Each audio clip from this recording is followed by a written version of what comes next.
जय श्री कृष्ण दोस्तों, life style with God में आपका स्वागत है।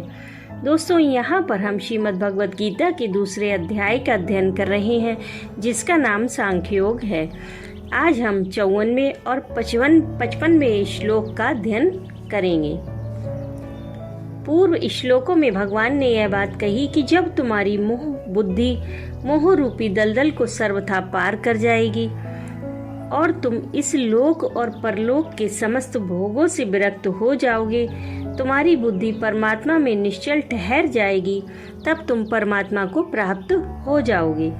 इस पर परमात्मा को प्राप्त स्थित प्रज्ञ सिद्ध योगी के लक्षण और आचरण को जानने की इच्छा से अर्जुन पूछते हैं कि स्थित प्रज्ञस्य का भाषा समाधिस्थस्य केशवा स्थित दीहि क्रम किम प्रभाषेत किम आसीत ब्रजेत किम। दूसरे अध्याय के 54वें श्लोक में अर्जुन भगवान श्री कृष्ण से कहते हैं कि हे केशव, समाधि में स्थित परमात्मा को प्राप्त हुए स्थिर बुद्धि पुरुष का क्या लक्षण है? वह स्थिर बुद्धि पुरुष कैसे बोलता है, कैसे बैठता है और कैसे चलता है? पहले समझते हैं कि केशव संबोधन का क्या भाव है।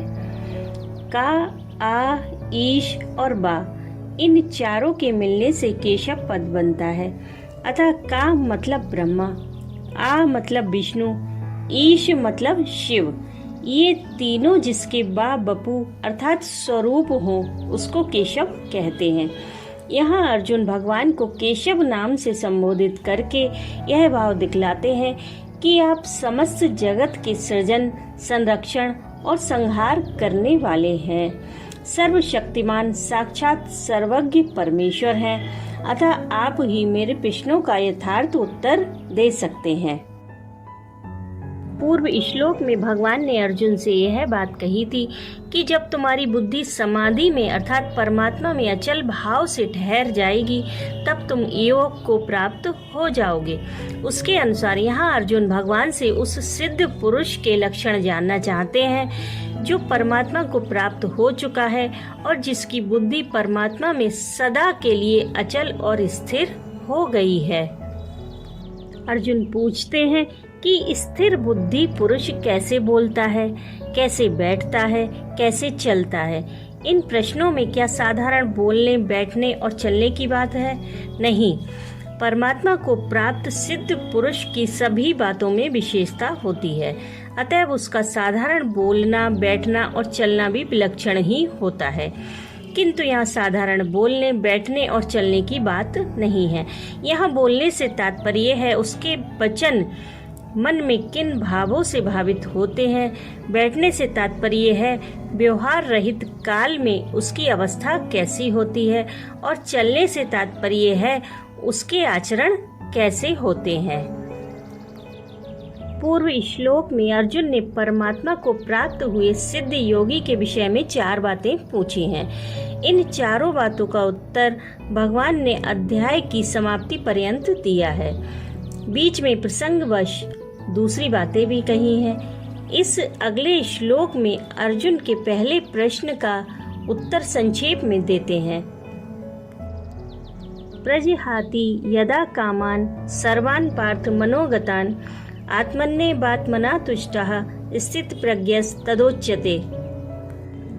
दूसरे अध्याय के 55वें श्लोक में भगवान श्री कृष्ण अर्जुन से कहते हैं कि हे अर्जुन, जिस काल में यह पुरुष मन में स्थित संपूर्ण कामनाओं को भली भांति त्याग देता है और आत्मा से आत्मा में ही संतुष्ट रहता है, उस काल में वह स्थित प्रज्ञ कहा जाता है। अब जानते हैं संपूर्ण कामनाओं का भली भांति त्याग कर देना क्या है। इस लोक या परलोक के किसी भी पदार्थ के संयोग या वियोग की जो किसी भी निमित्त से किसी भी प्रकार की मंद या तीव्र कामनाएं मनुष्य के अंतःकरण में हुआ करती हैं, उनके वासना, स्पृहा, इच्छा और तृष्णा आदि अनेक भेद हैं। इन सब से सदा के लिए सर्वथा रहित हो जाना ही उनका सर्वथा त्याग कर देना है। अब प्रश्न यह है कि वासना, स्पृहा, इच्छा और तृष्णा में क्या अंतर है? शरीर, स्त्री, पुत्र, धन, मान, प्रतिष्ठा आदि अनुकूल पदार्थों के बने रहने की और प्रतिकूल पदार्थों के नष्ट हो जाने की जो राग देश जनित सूक्ष्म कामना है, जिसका स्वरूप विकसित नहीं होता, उसे वासना कहते हैं। किसी अनुकूल वस्तु के अभाव का बोध होने पर जो चित्त में ऐसा भाव होता है कि अमुक वस्तु की आवश्यकता है, उसके बिना काम नहीं चलेगा, इस अपेक्षा रूप कामना का नाम स्पृहा है। यह कामना का वासना की अपेक्षा विकसित रूप है। जिस अनुकूल वस्तु का अभाव होता है, उसके मिलने की और प्रतिकूल के विनाश की या ना मिलने की प्रकट कामना का नाम इच्छा है। यह कामना का पूर्ण विकसित रूप है और स्त्री, पुत्र, धन आदि पदार्थ यथेष्ट प्राप्त रहते हुए भी जो उनके अधिकाधिक बढ़ने की इच्छा है, उसको तृष्णा कहते हैं। यह कामना का बहुत ही स्थूल रूप है। इस श्लोक में यह भाव दिखलाया गया है कि कामना का वास स्थान मन है। अतः बुद्धि के साथ साथ जब मन परमात्मा में अटल स्थिर हो जाता है, तब इन सब का सर्वथा अभाव हो जाता है।